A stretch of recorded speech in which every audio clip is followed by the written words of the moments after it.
মালদা জেলা সাংস্কৃতিক পরিচালন কমিটির পরিচালনায় শুরু হলো 3 দিনব্যাপী মালদা উৎসব 2025। শুক্রবার সন্ধ্যায় মালদা শহরের বৃন্দাবনী ময়দানে মালদা উৎসবের জমকালো উদ্বোধনী অনুষ্ঠান চোখে পড়ে।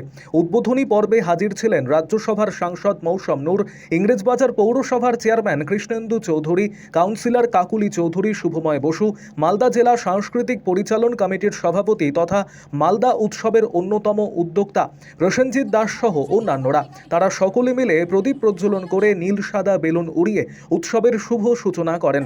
অনুষ্ঠানে জেলা সহ বাইরের শিল্পীরাও এসে নাচ গান উপস্থাপন করেন।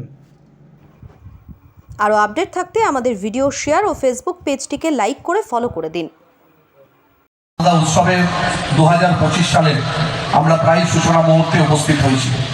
মালদার সংস্কৃতির মাটি অত্যন্ত শক্ত, এই জেলার ঐতিহ্য সমস্ত কিছুই সারা ভারত বটেই সারা পৃথিবীর কাছে এক সংস্কৃতির নিতান্ত উদাহরণ। আমরা সমস্ত কিছু সংস্কৃতিকে একসাথে নিয়ে মালদা জেলা